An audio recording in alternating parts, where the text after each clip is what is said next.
here, now, present, in this moment, at every moment of all times, your wider perspective, this perspective from which you can see things from a different angle, from a perspective that you're not so used to from the place of self. You can think of this perspective as perspective that blurs the lines, as perspective where there are no lines, the perspective where we like to say we all are one, all physically focused and unfocused experiences. And so you're consistently dancing not between these perspectives, but between awareness of these perspectives, because these perspectives are at all times available to you. There is nothing or no one to hook up.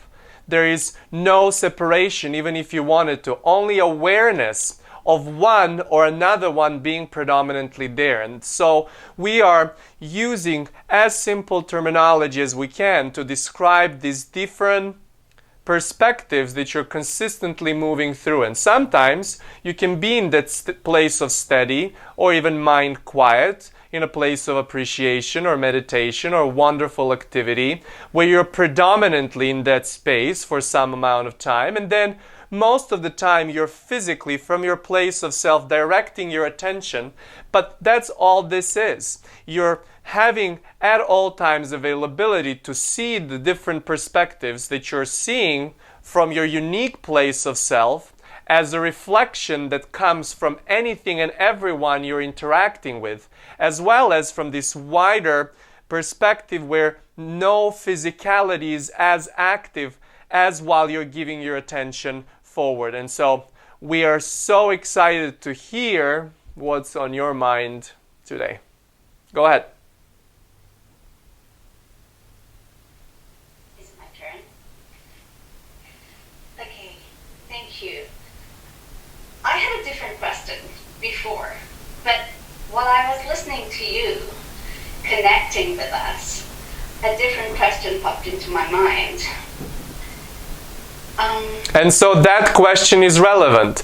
In other words, whatever is active within you at this moment, these are the things that you want to give attention to. So start with whatever came through right now, and then you will see if the other question gets answered or if it's time to ask it later. Okay.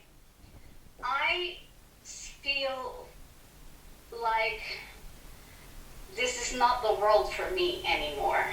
With the bigness of what is happening in the world, I'm getting better at observing it and not feeling so affected by it. But I woke up this morning, I wrote all my questions, but I woke up this morning feeling like I don't want to be here anymore. I do not want to exist like this anymore. I want my freedom back.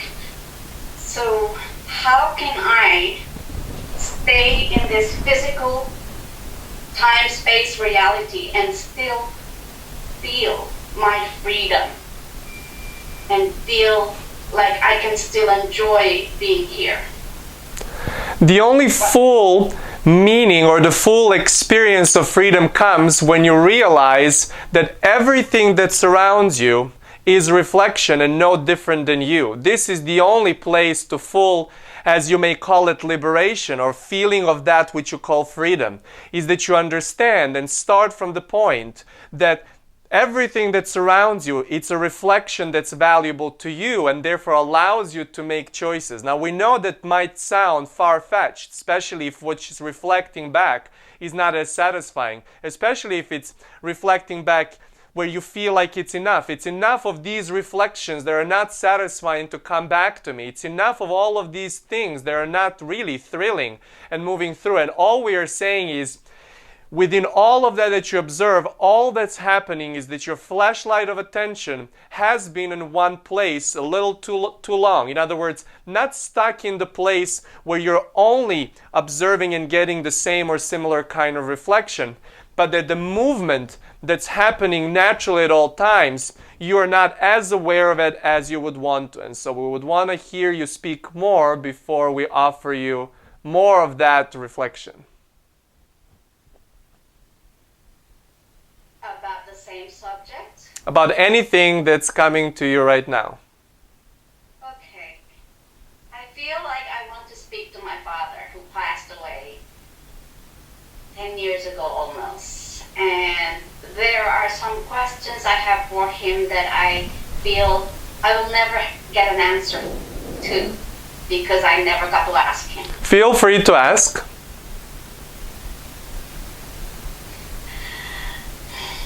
Was he proud of me? Was there a time that he was proud of me?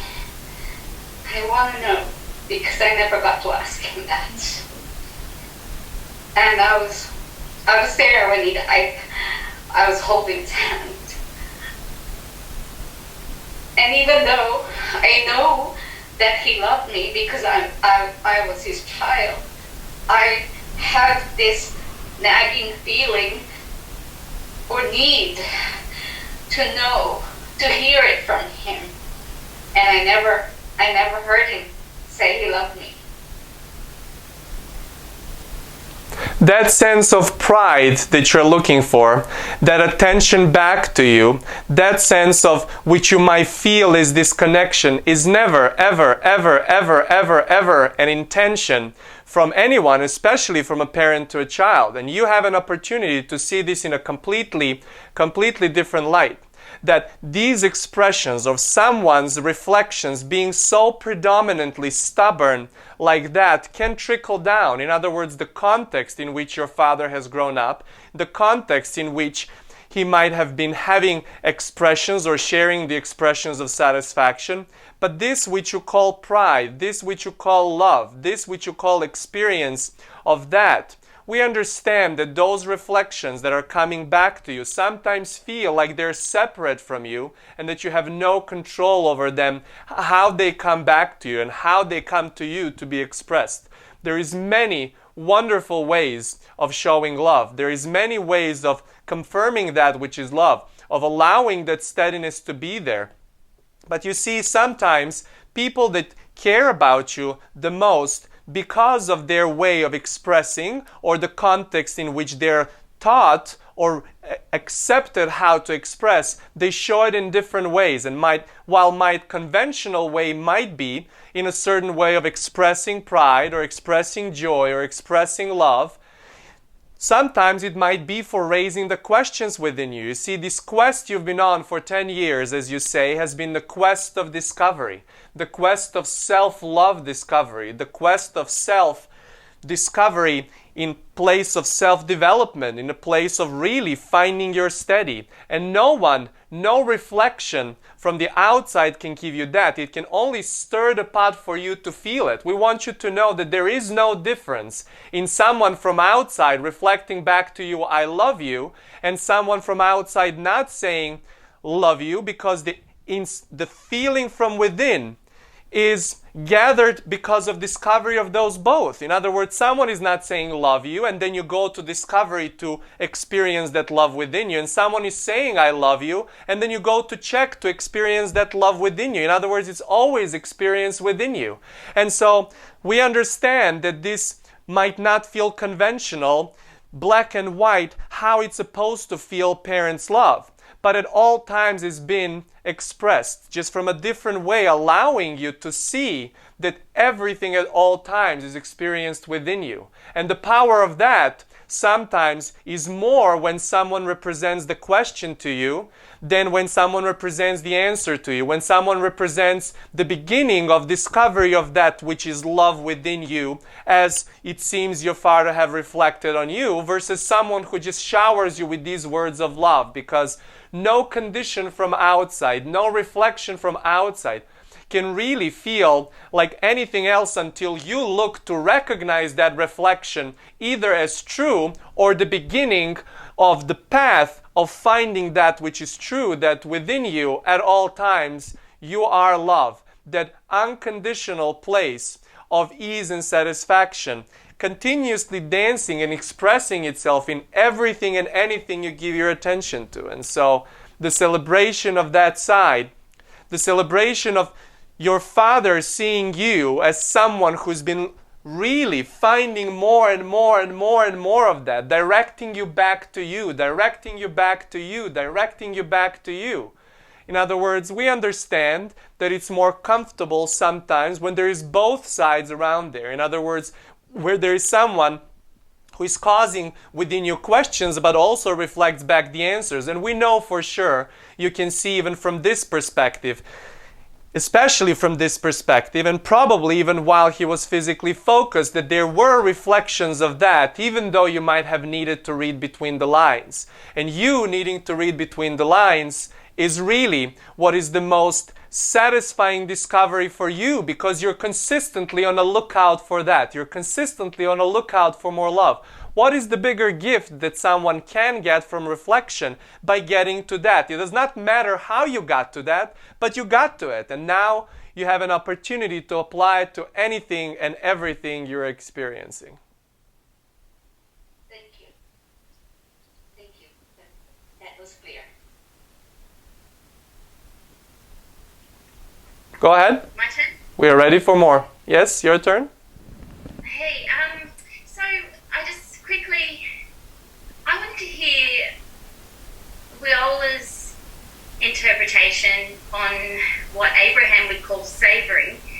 And they kind of talk about savoring in a way like it's a delay. And they talk about, well, you don't want to eat your ice cream just in one go, which you don't.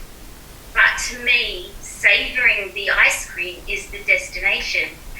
An example is, before I met my husband, I went through a lot of hell, and getting him was my destination, but every day I still savour this relationship with him. Every day it becomes more and more delicious. So I sometimes have trouble with this. You know, Abraham always saying, oh, you don't want to get just to the destination. And in my head as well, I think, like using my husband as an example, there's some things that we've done together that I couldn't have done until I joined with him. And our dreams, like we've got more and more things that we want to do together, but until we get to that destination, like each step along the way. So I get confused sometimes when I hear them talking about, oh, you don't want to just get to the destination, because to me, like, life is a whole lot of destinations. And I just wanted to hear, I wondered if maybe Weola could put that in a way that I could understand it a bit better. What you're looking for to understand more is how to be more in the now, in the now, in the now, in the now, as that desire gets launched.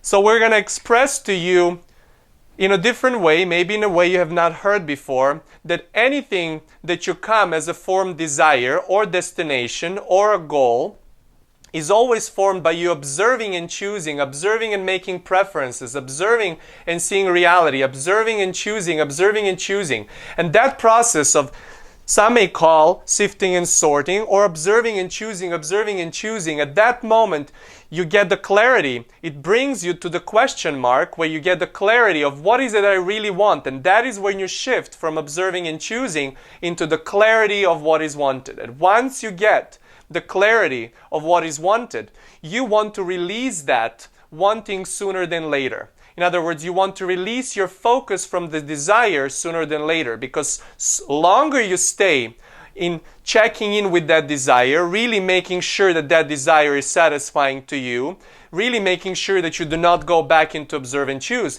There is a certain amount of time that is helpful, but then it can slow down the delivery of it in your physicality. And so we say observe and choose, observe and choose. Sometimes it takes you longer. Sometimes it's a set of observe and choose, set of questions that generate the clarity of what is wanted. And then once you know and have clarity of the wanting, and once you see that you're not going back to observe and choose, once you start having that movement forward, it is time for you not to continue pressing for that to become higher and higher and higher, so you can see the gap between that observing choosing, in other words, between that which is the desire and that which is not there, and comparing in how much you moved, in trying to measure up. In other words, you want to release it before the measurement becomes too strong. And when you do release that, then the discovery of that becomes discovery, Meaning, you do not need to know the whys and hows and all of the steps along the way, but you allow yourself to continue asking questions and continue observing and choosing on different topics. In other words, not talking about this thing all the time, and occasionally checking in with that desire. And when you do occasionally check in with that desire, and you see that that which you might call gap between what you did not have and now what you want that you have is becoming smaller and smaller and more natural and more natural and more natural and more natural to you. In other words, all of a sudden some of these big dreams do not look like big dreams, and that is the time when they come through. They do not come through when they are big dreams, when you still see them as big dreams.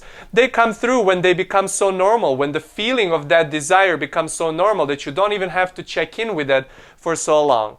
So now you get to the place where you experience that which is that desire in your physicality, and now you're talking about savoring it. Now you talk about milking it. Now you talk about having some kind of question-answer dance that moved you from the question to the tipping point towards discovery, and now you're experiencing the answer.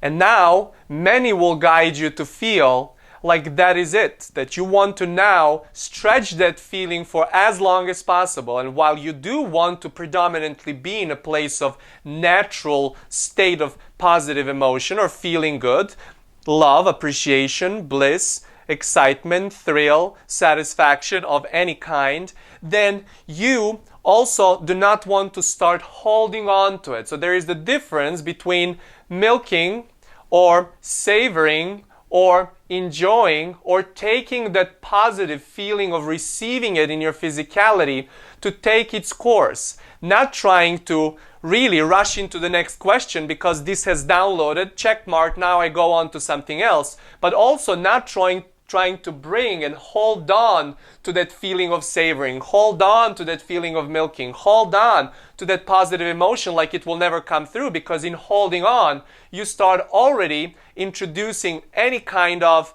what you might call resistance or bringing up of the new question. And that is where you might feel like you're still juicing it or milking it or savoring it, and you're already really getting ready to be slapped by another question.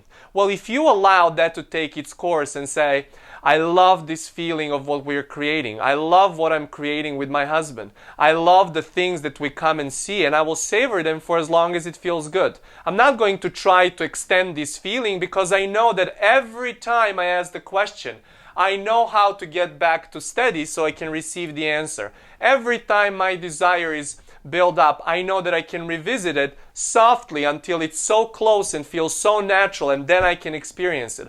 I've done this in so many ways. I've done that when I do not have conscious awareness about it. I know that I've done it so many times when I did have a conscious awareness of it. And I love the combination of both, because for as long as I have the balance in the whole creation process, seeing the value in each aspect of it, I know that there is nothing for me to hold on. Not to hold on my attention in a problem or a question or a contrast or a resistance, as well as not trying to hold on to that positive feeling and love and appreciation. And because I understand that in holding on to any of those, I get to stay there longer. And so this might be the best way we've ever described how you move and open the door for the next question by allowing the savoring, by allowing the milking, by allowing the juicing, by allowing the beautiful state of fullness that you're experiencing while you experience the answer to be only as long as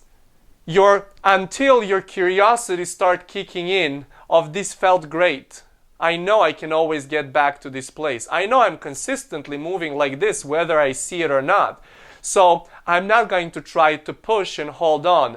I feel so steady right now. I want to be still in a place of savoring, still in a place of milking, still in a place of really squeezing the juicy feeling of this steadiness and satisfaction when I open the door for new curiosity to come through. And it will be really soon before more and more of your experiences become exactly that you are the one opening the door for the new question versus you being startled by the question, which will still be there, because without that kind of surprise and delight, you being hit by a question or some problem showing up or some discomfort showing up. In other words, or sometimes, most of the time, you get to that place anyway when you're holding on to this positive feeling. In other words, you will find yourself very rarely and seldomly saying, I wish this moment never ends, because you will be looking to see how to get there again. You will be looking how to go for another ride where you are the one really holding all of the reins for all creation. Not only how to get to the place of steady, but how to apply that steady in a deliberate, purposeful, on-purpose way as you're getting ready to experience variety. We call that you'll be so thrilled about all aspects of creation, not only to feel the answer, but for looking for trouble that will cause the question that will start the new quest of that which is discovery of a new answer. There is no one finite amount of pool of satisfaction or positive emotion that you're trying to get to and then never leave. Because every time you get to the new question and new discovery of that answer at all times, everything that exists, meaning you and your wider perspective, you may call it universe or God or source or divine, it does not matter. Everything that exists reconfigures. So what you thought was delight and bliss and love and satisfaction has just reconfigured, so much so that even if you wanted to, you cannot hold on to it because it's upgraded from your and everybody else's questions and experience of that which you call bliss and love and satisfaction. And so this never-ending game of coming through just becomes steadier. It becomes more satisfying to you, where you do not really play your role only in the first part of the creation process, but you really are directing everything else and therefore looking to find less and less entanglement or ownership or identification with any kind of emotion, because you see the value of them and then you start choosing how long you stay within them. Now, we would call that really a mastery of being human. Okay, thank you. We're loving these instant downloads you're receiving right after you ask the question and receive reflection. Brilliant, brilliant conversation so far. Go ahead, we're ready for more. Hey, Weola. Good to see you again. I wanted to ask about physical pain in the body. So I'm doing a lot of sitting around at the moment, so it's kind of natural that you get kind of sore lower back or whatever. Might not be natural, but it is, for me, a pattern that I experience. How much of that is actually because I'm not moving physical energy by stretching or strengthening or whatever? And how much of that is how much is emotion involved in that pain specifically? I understand I had beliefs that, yes, if I sit around too long, I get stiff and sore and blah, blah, blah. But how much of it is actually emotion involved, if that makes sense? Your emotion that's being involved means that you're giving attention and activating your mind so much so and identifying yourself with that emotion for longer. It has all to do with not showing up immediately in the body, but you being so active within those expressions of emotions and mind that you leave the body to the side and do not pay attention. In other words, your faculties of life, the vessel, which is your physical vessel, the mind, which is your intellectual vessel, the emotions, which is your really feeling tool about how to move and balance everything around, your physical energies that are there because of all of that being balanced. In other words, when one becomes too active, the other ones are out of balance, and therefore there are certain things and certain feelings. This is the reason why the physical body can get overstimulated when there's only focus about the physical body and not so much about intellectual balance within that, and as well as your emotions. But also, if your focus is too much on processing the information and receiving the content impression from your sensory place, in other words, if you do not use some of your tools to get to steady, to unfocus your mind, in other words, when you get to use the tools for steady, to unfocus your mind, whether it's appreciation, meditation, beautiful conversation, when you get to your place of softer mind, you then exactly know how much you want to move physically, and then you get ahead about some of these situations. Kosta has found this really recently, over the last month or so. He's been sitting over the last year and a half way more than before. These broadcasts have him sit quite a lot. Then editing some of the things gets him to do quite a lot. Then creating the program gets him to be on a computer quite a lot.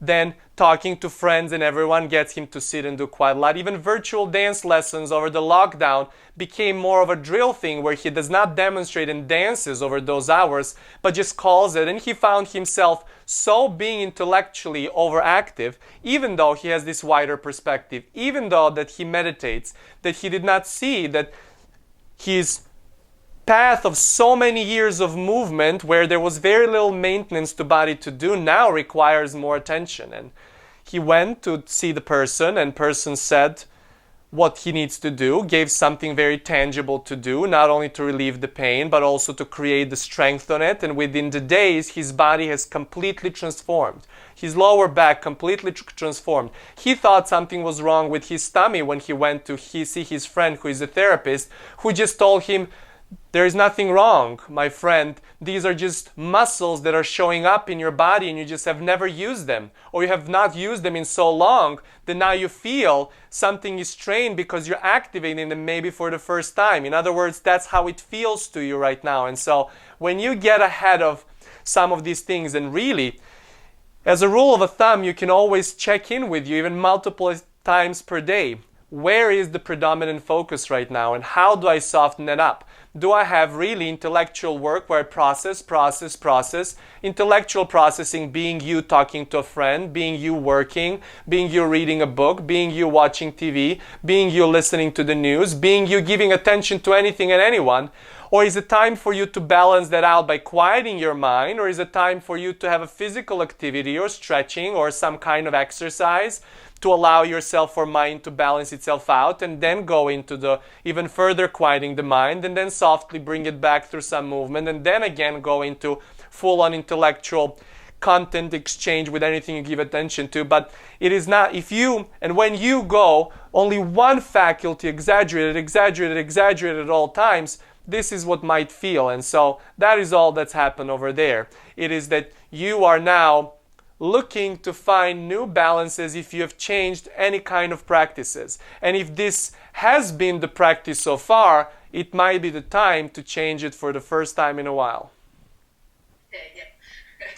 And just a quick follow-up on that. So I used to be quite athletic, and I have much of a desire around that. Does that sometimes mean that because the energy, but because I want my energy to flow in such a physical way, because I do love physical exercise and I'm just trying to figure out how to condition my body to get back to it, would it make the pain more dominant because it's actually a desire of mine that's trying to manifest into my reality, or not? That pain is not coming through to tell you it's time for you to move. In other words, it's time for you to bring me to activity.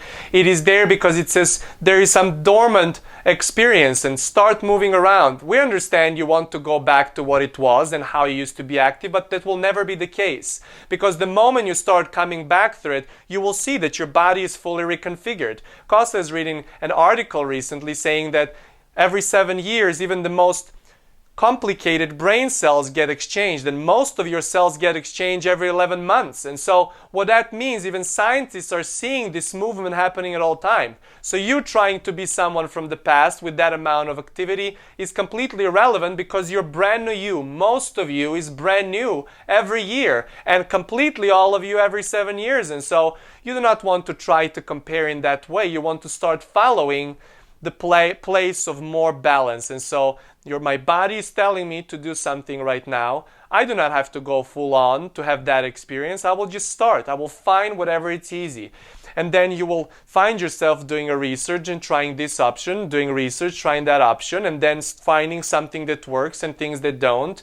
You will find yourself maybe hiring someone, maybe reading a book, maybe just following things from your own intuition. And soon enough, you will see what is the next and what is the next and what is the next thing. What ends up happening is that every time when you have quite some moments that you're not in the now, that feeling of stuckness starts showing up. And sometimes you feel overwhelmed in your mind, and sometimes you feel the pain in the body, and sometimes you feel your emotions are volatile and just jump right around like a crazy stock market in the middle of crisis. But what ends up happening is that all you gotta do is to be present for some moments and allow yourself to go with it. Every time when you do not have dedicated time for something. Kosta remembers doing this. He was so busy with attention to the work and wanted to change so many things. And some options were, let me drop everything and take all of the free time and then build everything from the scratch. In other words, let me quit my job, let me quit my career. This was years ago. Let me get to the place where I can just start fresh because I really want to create so many habits. And then he realized that that was not giving him the comfort, that was not the right way. He was really enjoying what he was doing. And then he started crafting all of the rest of the time as a flow. In other words, he would just go with the flow. He would not schedule to meet the friends, yet he still ended up seeing them even more. He did not schedule anything in particular, but he would follow his instinct when to go to massage, when to stretch, when to go do some kind of research for his intellect. So you want to start with certain amounts of time, finding this flow for yourself. And then you will see how things start moving. And then you will feel less and less and less stuckness because you will be giving less attention in exaggerating only one of your faculties of life. Beautiful, thank you. We should come more often to play with people in your part of the world. It seems that the downloads and the receivings you're having do not have much follow-up so far, which is always brilliant to see in the clarity of your receiving. We're excited to hear who is next. Go ahead. I'm next. Hi, Weola. So my question is about relationship. And 2 years ago, I felt like I met the perfect person, the perfect match, my twin flame, and everything was so magical. And I tried not to attach to that person, but it didn't work out. I just wonder. Say that again. Did you try to attach, or you didn't try to? Attach. Say that again. Yeah, not to. I try not to attach that person, to attach to that relationship. And so now you wonder. So now you wonder why your desire was fulfilled. In other words, you're wondering why this wonderful feeling that I had, why my desire of not wanting to attach came true, is because that was your desire, and that clarity of wanting was so clear and so active within you that even though it felt wonderful, there was some kind of a context from before that was contradictory to that, and then your attention going in different directions. This feels too good to be true. This feels so great, but don't have high hopes. This feels really awesome, but do not attach because you do not know how much long it lasts. All of those cross currents that you're experiencing play the role. So your real question is, why did I not allow myself just to go with the wonderfulness of this person that I thought checked out all of the boxes? And the real place that you want to start is to see what it even made you believe that this person was all of that. We really want to ask you, what was your measurement, and knowing that at that moment you say, this person is it for this rest of the physical iteration. It just felt right, and I felt at home, and our conversations just flow easily and effortlessly. So that's what I really loved about the relationship. And also we're both spiritual, so we have an understanding of the spiritual world. So it's just mainly how I felt about that person, and whenever we met, it just sort of, I didn't plan to meet that person, and we just sort of bump into each other. So yeah, that's my indication of So we want to ask you at this point in time, if you were even to close your eyes and feel, is this person still it for you? Is this person still it for you? Is this person really that reflection that you want to have? No. And so why is this question even relevant? Because this person, you're trying to analyze something that was part. Your intellect wants to do that quite often. As our friend was talking about the pain, this still comes to you. Why did it feel so effortless and then turn into something that I did not want? Because you're never looking that your partner or everything and everyone that comes to you reflects to you only love and satisfaction and appreciation. Even our friend that we started to talked about this really not being balanced from someone like a parent. And while we say and why we really stand behind it, that you do want that those reflections that are coming back to you are satisfying, that's not all that you're looking for. Because if you were to expect, or if you feel like you might be even excited to desire that every reflection that comes back to you is so positive and so easy and so unfocused in the nature, you would not be physically focused. In other words, that will start diminishing more and more and more the variety you observe, because more of the same will start being reflected back to you. And therefore, what you're looking really is to find the balance. And that's why we say the best relationships that you find are the ones that equally give you the amount of questions as well the amount of answers. And so at that moment you might have felt that was the right person because there were so many answers and beautiful reflections coming through. But when too many questions started being coming through, you might have felt that that was really not what the real relationship is supposed to feel like. And so we want to ask you again, hearing what you're hearing right now, is this still the case? Is this person still not someone you would want to share the time?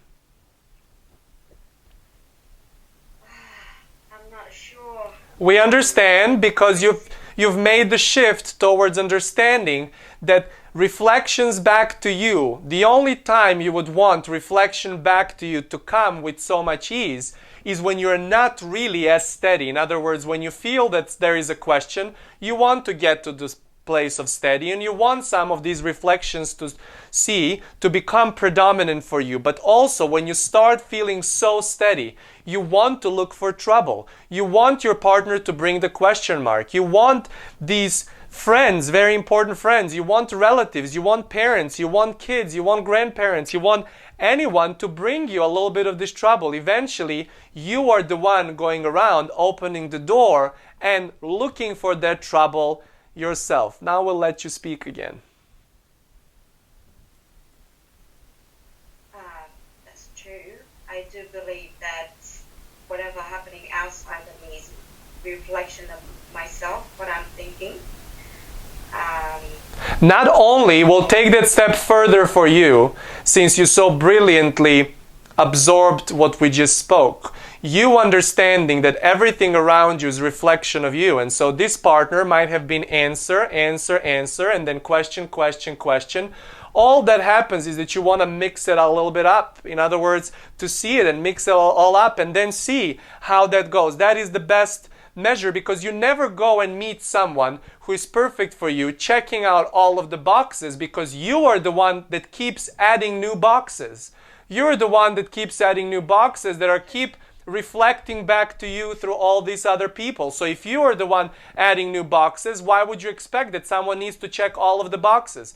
Why does it matter if this person is going to check those boxes while being with you or before they come to you in your relationship? Because there is nothing more satisfying than reflection being so consistent. That's why relationships that last longer tend to be more expansive, because there is nowhere to hide. You're in the same space, you're living in the same space, and you keep adding the check boxes. And the moment you think you've added them all, there is new ones that this person needs to check out. This person being you, because as you say, a reflection of you is you. And if you really want to pull it even wider, it is you from other perspective reflecting back to you inside. That is really all that's happening in your physically focused experience. Thank you. So next time when you are in this situation, either with this person or someone else. You want to look with, is this mirror reflection satisfying to me, so I can really through this person reflect more. So I can reflect more, both questions and the answers, because in that brilliant balance between the two, in seeing equal value in both, you become so inclusive that it does not matter to you who or what you give attention to, because everything becomes predominantly wonderful experience. Yes, I will do that. Thank you. Brilliant. Brilliant conversations.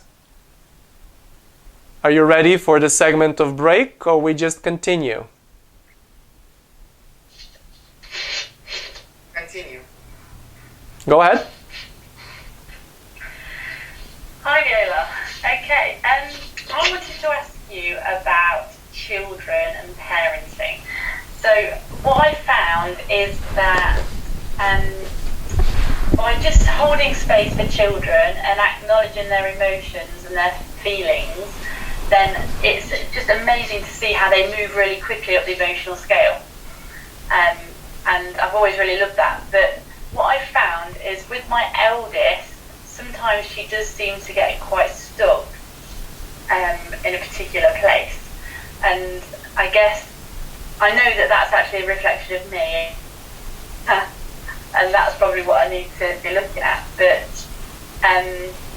really what I wanted to know was, what are your thoughts on children and how to, sometimes Abraham just talks about only focusing on the good things and not even really not accepting the negative emotions and stuff. But I have found that it's really useful, and children can naturally, they don't even need your help, they do move up that emotional scale really quickly. So yeah, so really I just want your thoughts on how that kind of... Well, we will start a displays that we often like to say when there is a question or something that feels like a strong negative emotion. Sometimes you want to cover that mirror up. In other words, you want to cover that topic up. You don't want to give it attention for some time, because if it throws you off where you cannot even start moving to the place of steady, that is how you start moving to the place of steady. In other words, sometimes that's good, but every time you cover that emotion, every time you don't look into it, you want to be aware that you're not looking into it for just temporary amount of time. In other words, it is never that you cover something, some topic, even some person, even some kind of emotion, that does not start showing somewhere else. If you eventually, as you say so brilliantly, do not look into it and allow it to dissolve into what is really steadiness on that particular topic. And so it's just a matter of timing. How sometimes you feel so steady, and as you say, you can look into it right away, and then quickly your children and you move through. And sometimes there is a stubborn question that you want to ease out a little bit, but not ease up, not to look into it and try to see it from a positive perspective, but allowing yourself to see it from that steady perspective, so then when you go and see it, you don't make it such a big of a deal. And so what we like to say here is, you get to the place where there is some stubborn emotion reflecting back to you through your child. You love your child. You always want to be that steady place for your children. And you then make the choice based off of that reflection. How steady are you? Not how steady are you for them to catch up with you, but how steady are you to look into it at that moment. And so when you're honest with yourself with how steady you are, you know clearly if it's time to drop that topic and give attention to something else that will get you to place of steady. And at that next time of steady, you can revisit it and see it again. And if it's not ready, it's okay, it will be ready. But knowing that you're not going to infinitely delay those things, but that all you're looking for is to be at the place of steady, place of steady, place of steady. We know that your children are not bringing such strong negative emotions that stay there too long, but we will still offer you the change of context that Kosta had as he was in the process of really telling to his parents about his sexuality. He's done it quite late compared to some of the context standards at the age of 32, and he was well aware how everything is working.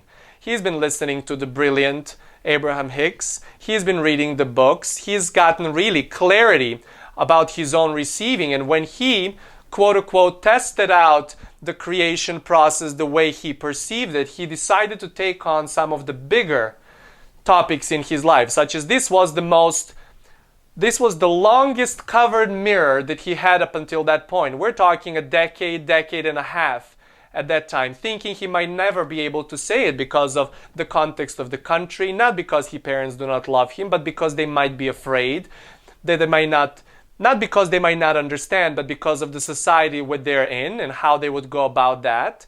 And so he decided to take his own time. Every time he would feel steady. In other words, he would feel great about something. He would win a dance competition, or he would have a lovely dinner with Armand, or he would hang out with friends, or he would go out to dance, or he would practice, or he would just walk in the park. Every time he would feel so steady. He allowed his thoughts to go to pick up the curtain from one angle and see for how long he can keep that curtain picked up. In other words, how long he can stay on this topic. And the moment the negative emotion would sneak through, because it will, because of all of that long time being covered, it was coming through, he would cover it back and find another topic. And sometimes a week would pass before he would look back into it. Sometimes days, sometimes only hours, but he took gradual turn in really seeing it the next time and the next time and the next time, and so much so that he stopped having negative emotion altogether about it. He started having these visions or imagery of how the conversation with the parents would look like. And in the beginning it was he would knock at the door in his imagery work, and then parents would open the door, and that's when the image would stop. And then the next time, maybe weeks after, they would go through the hallway corridor, and that's when the movie would stop. And then the next time they would sit in the living room, and that's when the movie would stop. Until eventually, about 9, 10, 11 months after, he was at such ease on this topic, because he would always revisit it from the place of study, that he had these beautiful dreams even coming through, where his parents were clearly accepting of him. All of the things that he wanted to know were coming through with such clarity and consistency and confidence, so that all the following steps easily showed up. And so as he talked to them, eventually he had in the mind unfolding that will take process of 3 to 6 maybe months for them to absorb this information, from them to even be open about certain things, as certain fears were still active, but predominantly he felt ease about it. And so as he did it, things moved at lightning speed, so quickly that within the day they wanted to meet Armand, and then he was the one needing to get adjusted to this whole new situation, because neither of them has expected that to happen so quickly. So this whole story is for you to see that when there is something that is negative emotion, sometimes it's so soft and you're so close to close that gap of feeling good about that topic that you can revisit it immediately. And that brilliant advice that you've been given before to look at it from a positive perspective, this just adds a couple of steps for you to see it from this perspective we shared, which is you get to study and then look into it. You get to study and then look into it. And eventually, when that is the way you operate, there is really no trouble coming through any kind of discomfort that you observe that reflects back to you, regardless if this is a friend or a partner or even a child, because you will see the value of all of them in your own ever evolving, ever brilliantly moving through eternity question-answer dance. Perfect, thank you.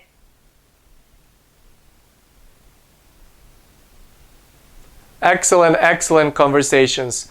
Usually there is a break in these broadcasts, but you've been receiving so quickly that we'll keep going until there are questions. Go ahead.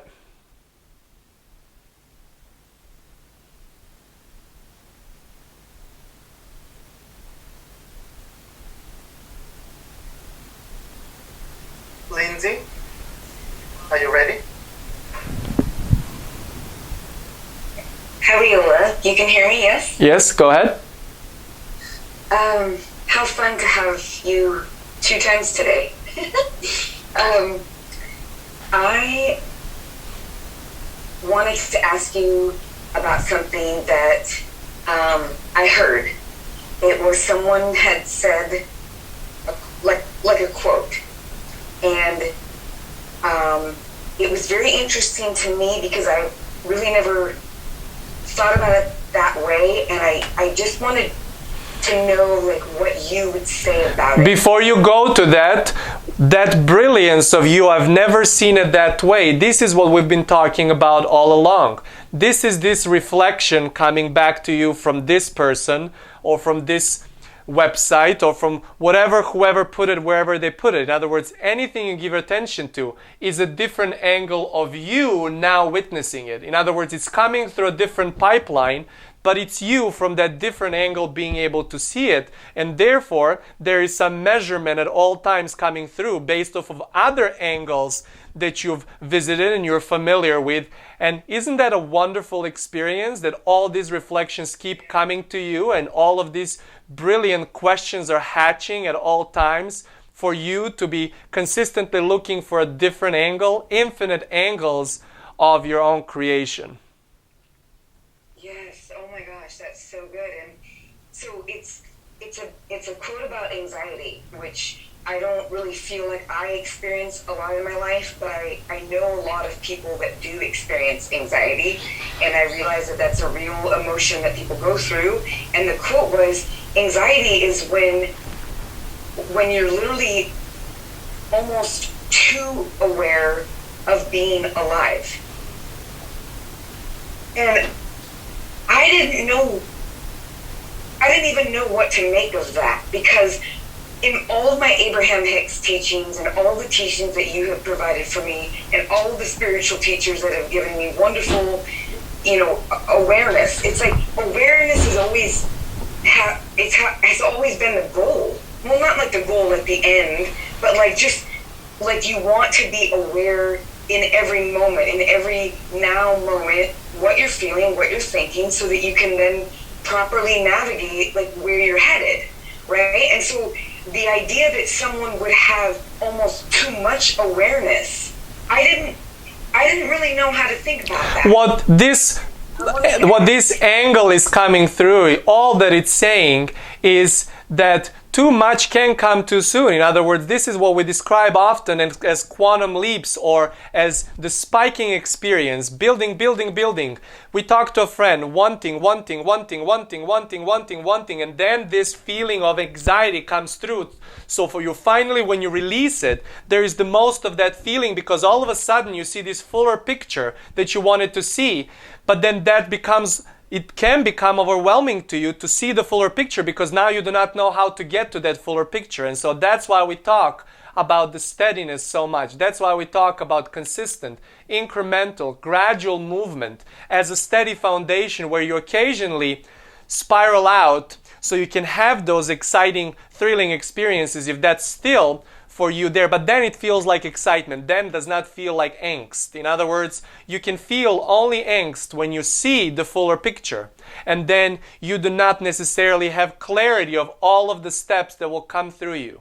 And that's why even with a lot of people, with a lot of teachers that you're having, you can even call gurus, you can call them masters of spirituality. In other words, people who are steady in their own question answer dance enough that they can pull to the wider perspective and offer you both perspectives at all times. You want to see that not only someone shows you the possibility, but once that possibility is shown, there are steps for you to go and practice and follow. And that is the time where you will never feel anxiety about too much too soon. In other words, you will never feel anxiety about that full big picture, but only brilliant feeling of excitement, of discovery that's coming through, whether you see all of the steps or not. Okay. And then I wanted to ask you about breathing. I have found that sometimes when someone just takes like 3 large deep breaths, it changes their entire mindset. It changes their entire being in that moment just by breathing. And I wanted to ask you, what's happening there? I know like there's science about this, like, oxygen to the lungs and whatnot, and oxygen to the blood, but I feel like there's something more spiritual about it, because sometimes when someone feels angst and they just stop and breathe, they can recover almost immediately from whatever direction they were headed in. And I feel like it's such a beautiful, simple thing. I just wanted to ask you, like, what you would say about breathing.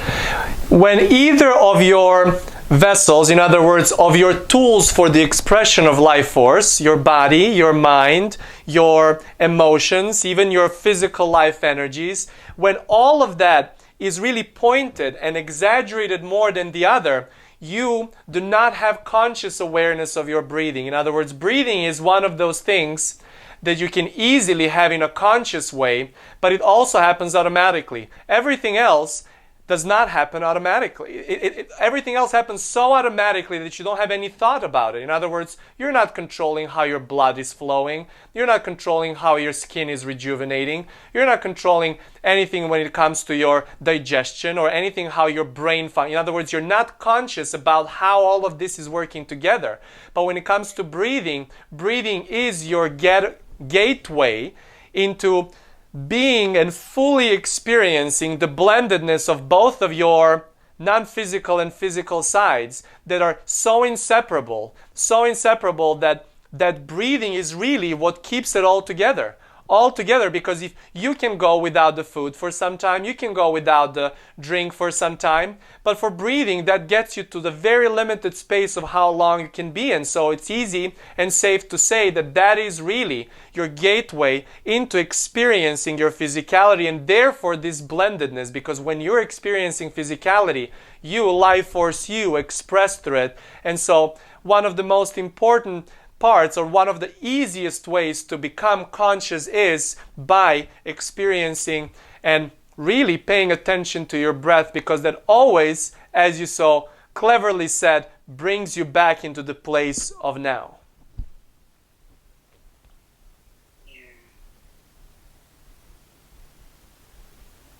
You can become conscious about other aspects of your physicality as well, but your gateway to that experience is most of the time by allowing the balance between all of your faculties to be regained. And so that's why appreciation gets you into that place of ease. That's why meditation gets you that place of ease. That's why physical activity gets you to it. Not while you're physically active, but as you relax from it. Kosta always remembers, as he was actively dancing, his favorite activity outside was tennis, and he loved being physically active so much so within the tennis activity that after that he would really very easily pop into the place of meditative state, because his thoughts, because of so much of that beautiful physical activity, could not be jumping into overacting anywhere else. In other words, his mind would be so clear. And so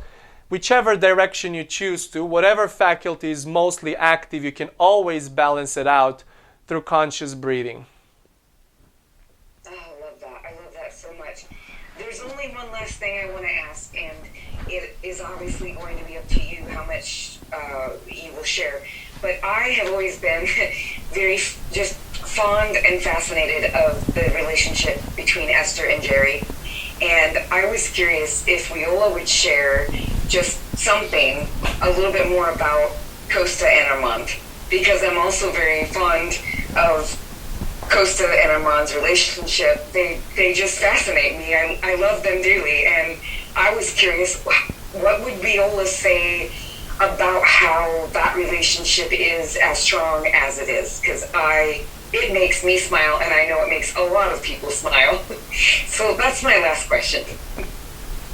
Well, they know what they signed up for when this work came through. It's been desire for both of them to find more tools, not only for them, but for others as well to use them. Even before they knew of this work, they were doing this work already, individually by the way they behave, and then together by the way they started, in a way, sometimes representing that relationship for others to be not an example, but the starting point, something that people can see through, not only one side, but all sides of it, because their relationship, like everyone else's, is full between question and answer dance. And so what you really are looking to see and to know more of is about this experience that they're providing for everyone, this strong desire, equally strong desire on both of their sides, to really be of service to others, to really find that for themselves. But if they were to be satisfied to do this for themselves only,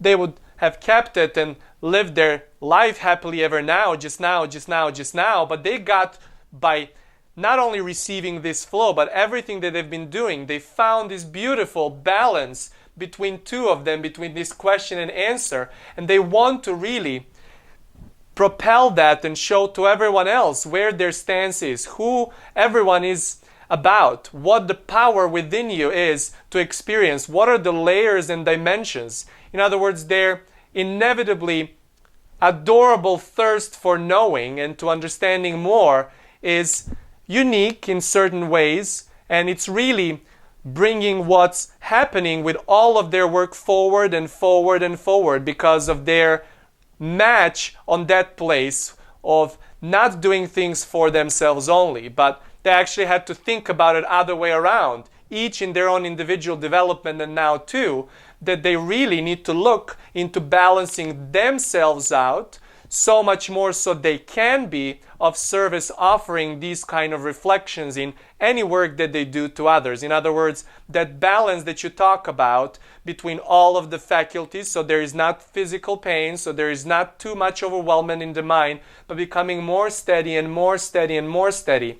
There is always that extra awareness because of their desire to spread the knowing that is flowing through them, not for any particular accolade that can come from that, but only because of igniting within others their own question-answer dance balance that everyone is experiencing and can experience through the lens of divinity predominantly as they go about their life. So beautiful. I love how you said adorable thirst for more. That is the best. Thank you so much. I love you so much, Weola. They are adorable, especially when you get them relax, as they really do not hide anything. The way they are in front of you, that's how they are all of the time. And in that integrity, in that inclusiveness, really talks about their desire of everything else. In other words, if they were not to figure it out between two of them, they would not be allowing this flow to come through, and quite often keep them on their toes when it comes to stories that are to be shared. Really excellent questions. Yeah. Thank you. Go ahead, if there are more questions. Kosta, something you were saying when Kosta came out with his sexuality. I was Catholic, and so it took a long time. I finally got my American wife, and she's beautiful, spiritual, playful, fun-loving, and we are really a divine complement. And for the 10 years we've been together, it's been expansion. But this time right now, I call myself a recovering Catholic.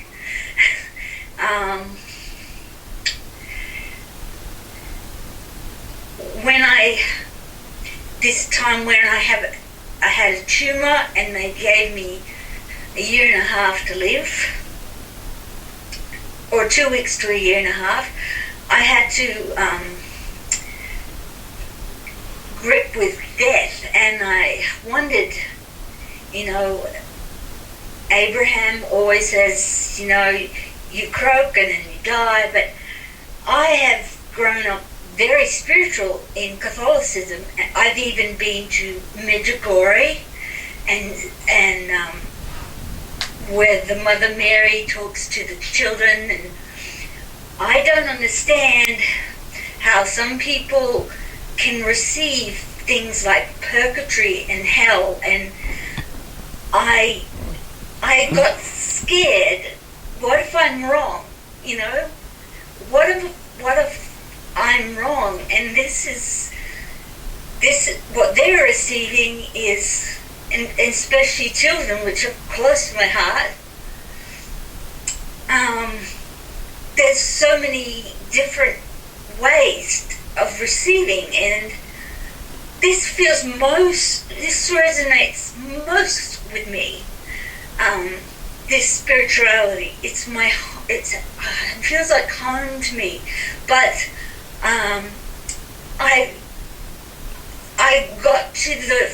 I got to ask the question when I'm faced with death. What if I'm wrong? And you know, and my aunt died and it didn't leave me in the will, so that it all, and they said, my family said, it's your lifestyle. And I said, if someone has autism, is that their lifestyle? Because I didn't choose this in the physical. I really didn't choose this. I only got honest with myself at about 30. So I still have this little thing in my head. What if I'm wrong? And what if there is hell and purgatory and all of that? Sorry.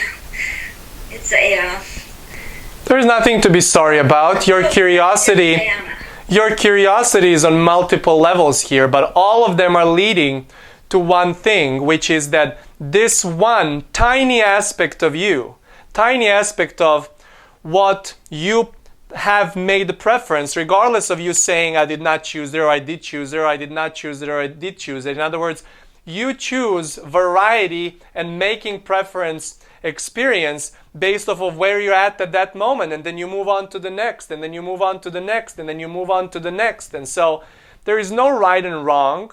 Everything is right based off of what you give your attention to. And so you get to choose. You do not need to take the side of Catholicism or side of spirituality or side of you get to choose. You get to experience and see through. And from your question answer dance, once you get steady, you see that even all of those experiences, all of that coming through from the wider perspective is same and one in the nature. Every religion, it has in the background, in those fine lines, in other words, in the receiving of it from all of the people that were received it has all of these things that even we or other receivers are talking about at all times. In other words, it does not matter if you're in the yoga world or in Catholicism, or if you're in Christian Orthodox, or if you're in any kind of spirituality or following people who are receiving like Kosta does. In other words, it does not really matter what the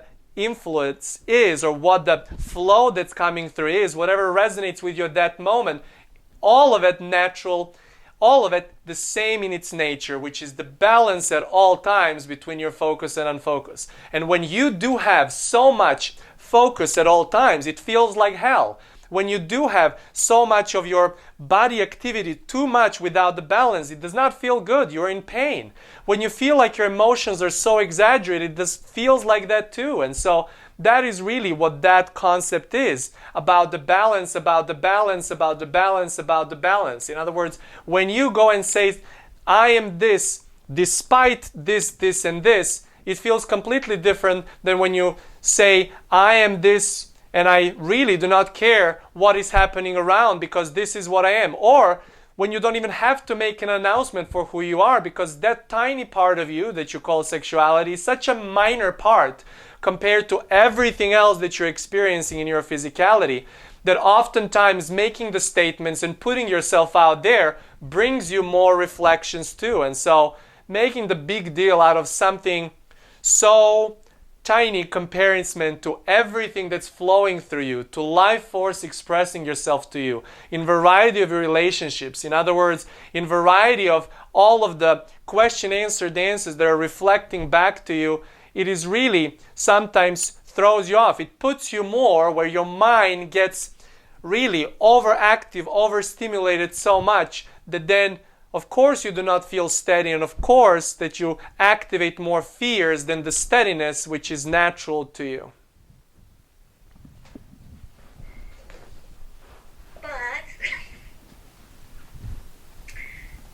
But are you saying this concept of hell is really thought on earth, in the physical? Your heaven and hell on earth is experienced at all times. You're choosing it because from your physical perspective, that's what you see. When you are non-physical, in your re-emergence and moving through and choosing how long staying and coming through, that is really the fuller, wider perspective.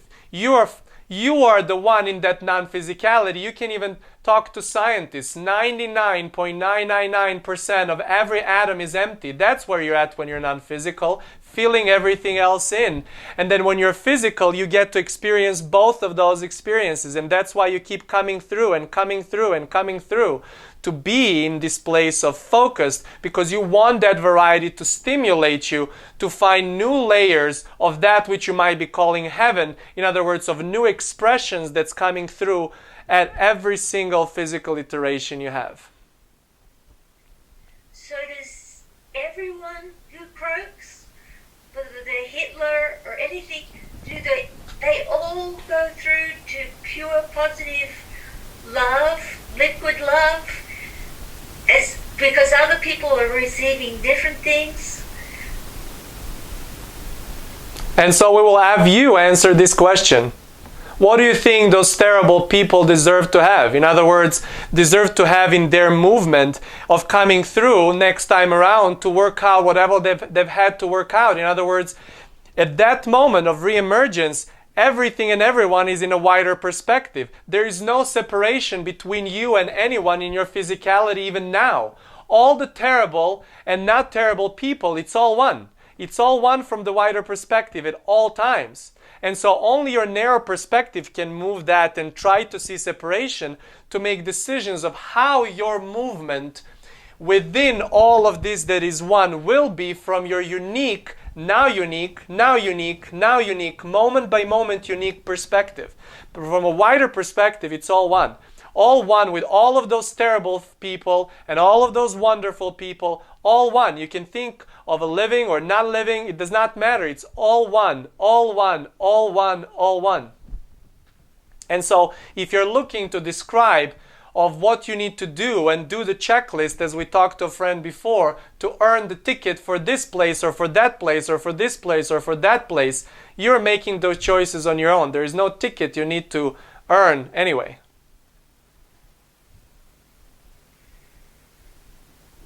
Yeah. And you know, that really resonates with me, but in this time I've received so much judgment. This time they say, are you going to get the oils? And are you going to go to confession before you die? And you're telling them, I'm not going to die because I'm excited to be physically focused here. I'm not going anywhere. And if I do choose to go and do that, I will do because I want to receive more. I want to receive more. I want to receive more. We'll share with you the story, as our friend was asking for more juicy content from Armand's and Kosta's life. Kosta has been really, in this wider perspective, quite steady. And Armand's family has been very religious in that similar way. Not exactly the same church, but very similar. And they were having their not so much resonance at a certain amount of time. And Kosta was really, from a wider perspective, it was easier for him, for that wider perspective, to offer a different perspective to Armand. But you see, they would come to you and they will like to tell you what to do and how to do it, but not because they want to change you, because they care for you. Because they care for you and because they want you to be well. So why would you say no to their prayer? Why would you say no to their process? You do not have to declare anything or anyone.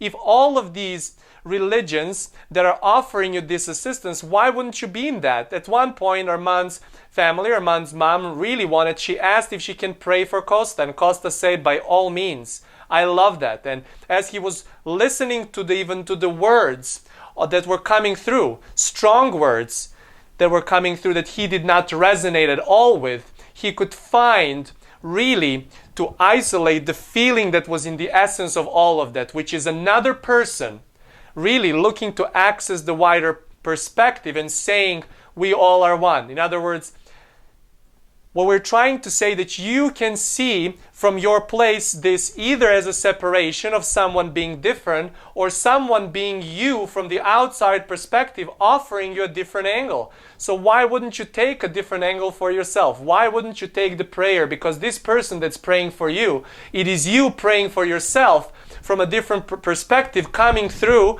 as this particular mirror reflection. And so if you feel at that moment that that's satisfying to you and beneficial to you, why would you ever say no to inclusion? Why would you ever say no just because someone thinks about this part or that part differently? In other words, when you go and embrace everything with the arms wide open, when you're open and you're not judging their way because they're judging your way, then you're fully inclusive. And then you can have priests, and then you can have fathers, and then you can have all of the bishops come through you, and you will have wonderful conversations because you will never be just the answer to others, and they will never be just the answer to you. In other words, there is always going to be some kind of variety that you can sift and sort through and choose what at that moment is coming and beneficial to you. All beneficial to you at all times, because all gives you an opportunity for discovery of more steady. That was satisfying. Thank you. In other words, others do not need to reflect to you inclusion, because you cannot feel the inclusion from others unless you are ready to include them. So you might as well buckle up and be ready to include all of the bad guys too, because when you do, no matter how different they are from you, you will see that from their perspective there will no be other way but for that to be seen from their perspective as you. Because we often like to say, recently we started to say that you feel that steadiness within you first, and then while it's still not reflecting back to you, you have tools to see it. But eventually, with enough practice, you get to the place of steady, and then it starts reflecting back to you. But then what reflects back to you, you're looking for more trouble, so then you can find more steady. And therefore, when it starts becoming too steady coming through, you look for more trouble. And we understand the concept of looking for trouble, it has not been as popular, but that's only because a lot of teachers got you to the place of steady, and in order, as a first inevitable, very important step. But now it's time for you to open the door and start including those bad boys and girls, or bad people as well, and then see how that reflects to you. No one ever can be not affected by love and by purity of your desire to be inclusive of everything and anyone. And then watch what happens. Can I just... One other thing about this. I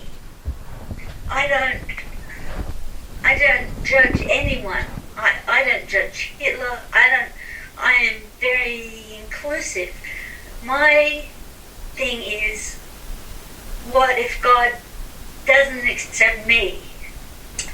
And in this expression that you say lies your misunderstanding of how inclusive you are. In other words, you want to keep working on your inclusivity. You want to keep working on your inclusivity because you cannot include person, good or bad, if you did not include yourself from that perspective. And so do not look too much for reflections as you're coiling up more movement about your wider perspective and your wider perspective, knowing that God can never, you from that wider perspective can never judge any of that because it's so irrelevant. It's such a tiny thing, actually celebrating for you to have more variety to choose from so you can bring more of those satisfying experience to you and to everyone who resonates on purpose or not, or visits on purpose or not wider perspective more often than not.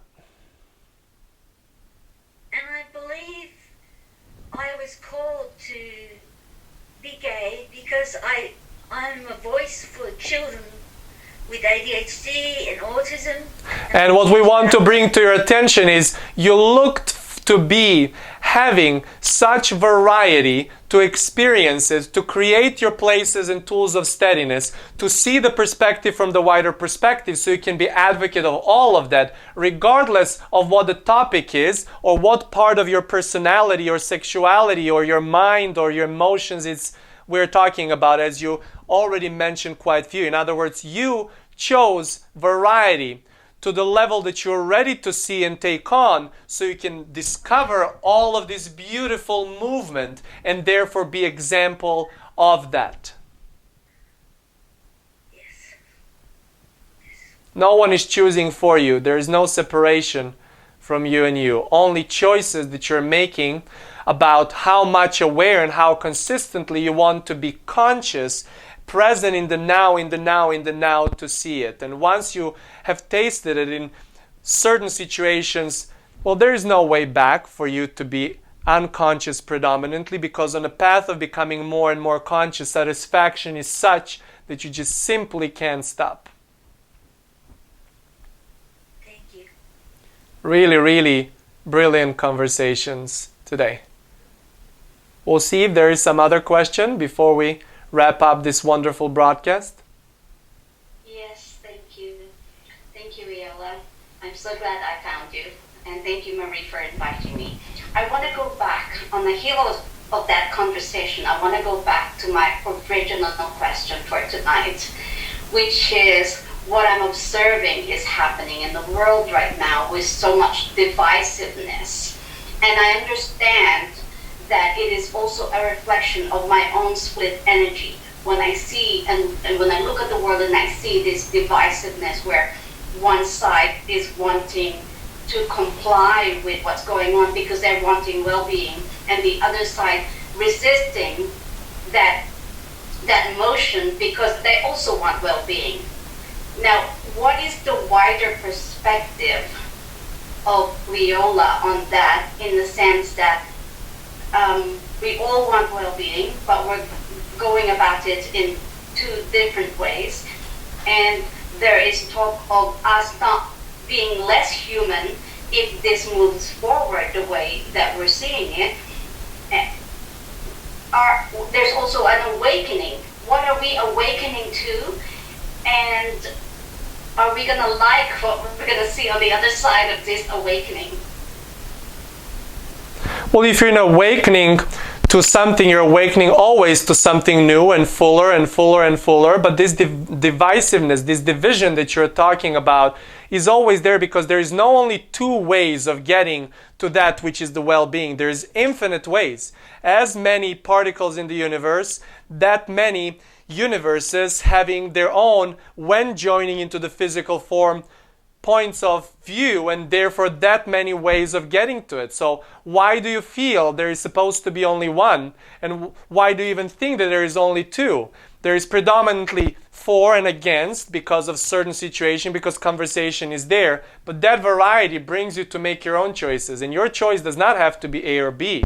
It is never really only that and only that. Even when you follow that someone does certain things, you have your experience.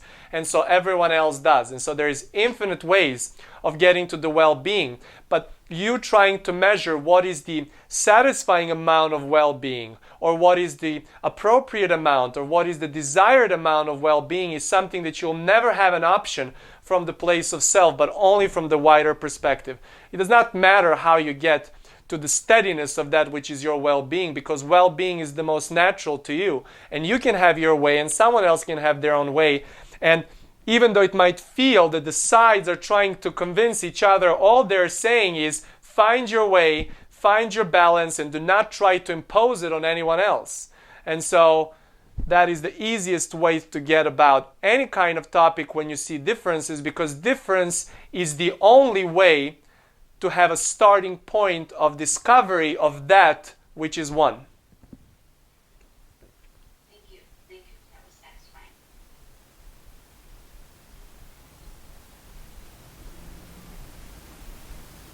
We have a couple more questions if there is time. Go ahead.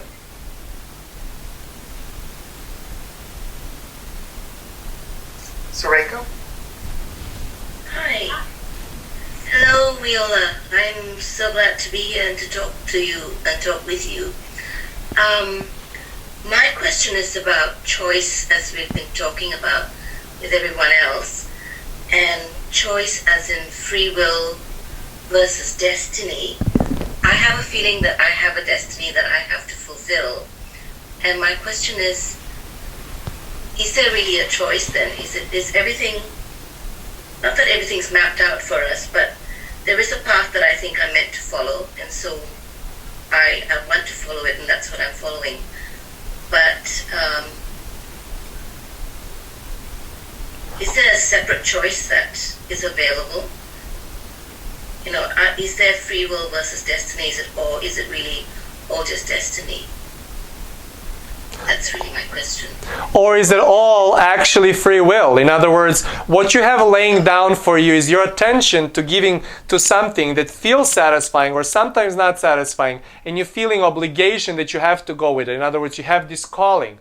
And that calling, you can really measure to see where is it for you. Does it keep you balanced and steady? Does it keep you satisfied? Does it give you the awareness? There is really, when you think about it, no purpose about your life. In other words, we don't want to sound too diminishing about this, but there is the only purpose you can find is for you to allow the balance of your experience, so the life force that's coming through you is really allowing the fullest expression, more and more and more. And so is your destiny to do this or to do that, or to switch often, or to do only one thing?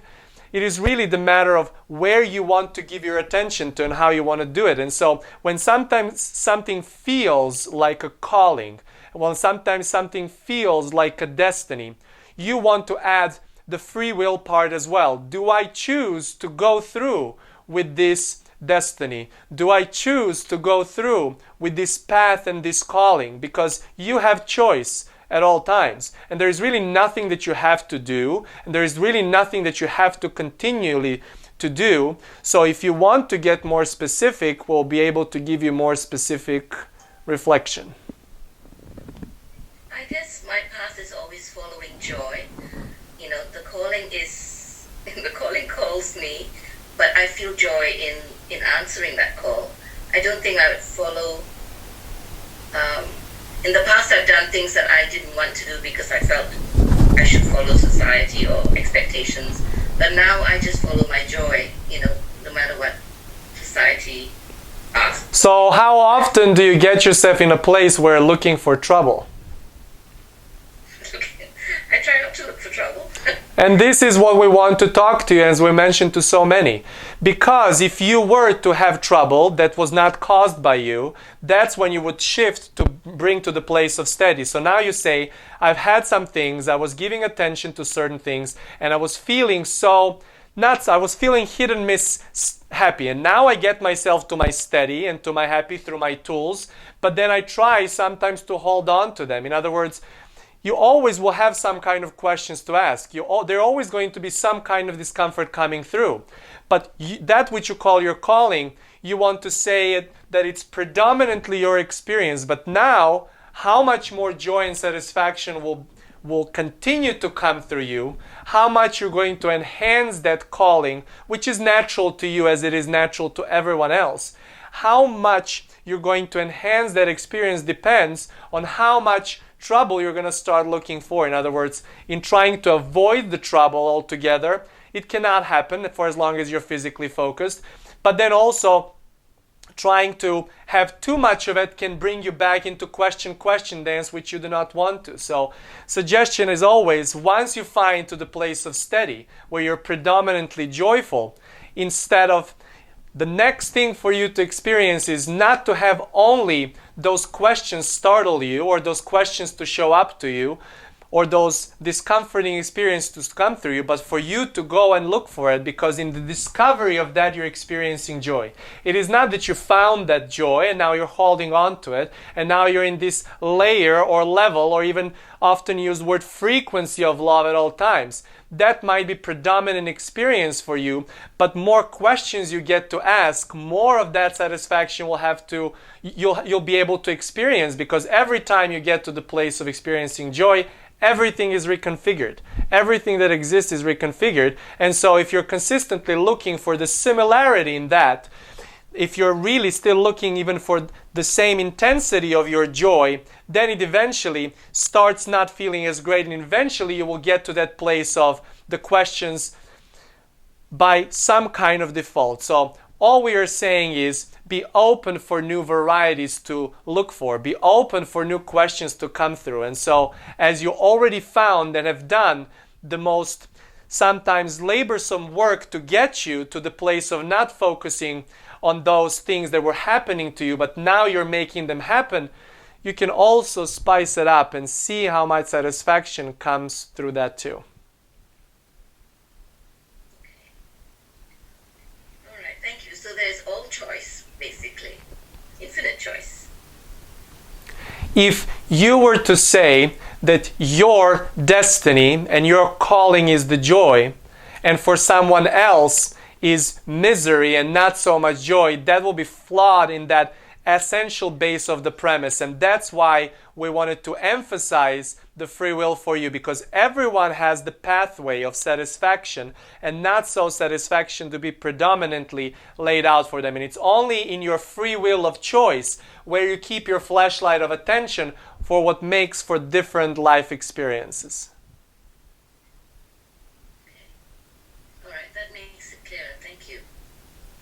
Really, really excellent conversation. We'll take one more question if there is some. Okay, so, all right, this discussion about steady, I would describe, I guess most people who know me would describe me as being a very steady person. I almost never am angry. I almost never am sad. I don't go down the scale very often, especially in the last 10 years. Like, since I've learned more about this stuff, I'm almost always up there. But then, and also, like, I had a question when you were talking to JB about, you know, having to have trouble in your life, and you touched on it just then again with Sareka. And I don't feel like I actually have or desire any trouble in my life. I have like enough contrast that keeps me moving, as Weola would say, that dance, question, answer, dance. You know, the cha-cha back, one step forward, one step back, like that. And that's joyful to me. That's wonderful to me. But I would like Weola to talk a bit more about what they mean by steady, because there is something that gets me a little unsteady, and that's being with people who are overly exuberant. Sometimes I would describe it as like hyped female energy, and it's usually females, almost never males. It's this over exuberance that it puts me off my guard. It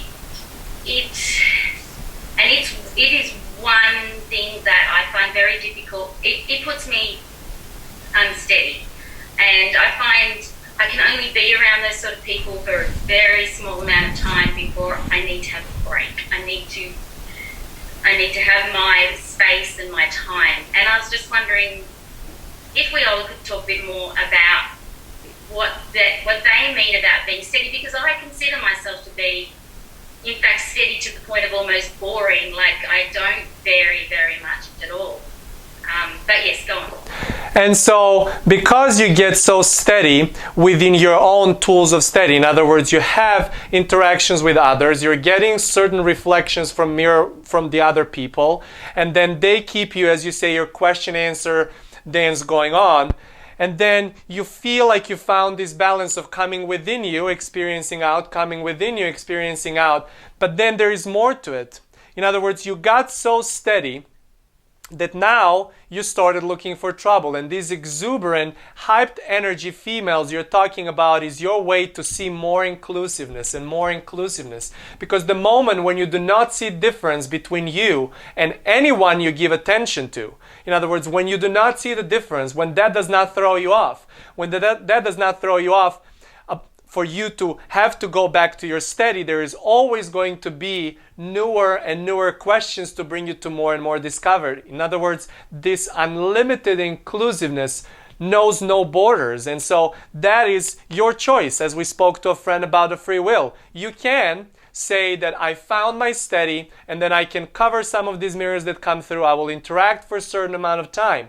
But if you really want to be more and more inclusive, if you really want to feel more and more joy, more and more satisfaction, more bliss, not in that hyped up way that you talk about, because that usually happens from the place of unsteady to steady. But what happens from the place of steady to unsteady? You in the place of steady can embrace everything and everyone. And so as you go and see these particular people being the great teachers for you, allowing you to see through their reflection more inclusivity, regardless of what got you to be off-putting, where is that reminds you of a friend, or reminds you of your path when you were not so steady, and sometimes people might be afraid, or even you might be afraid that you're going to get thrown off back there, and that's why you go back to steady and you can handle these conversations just so much.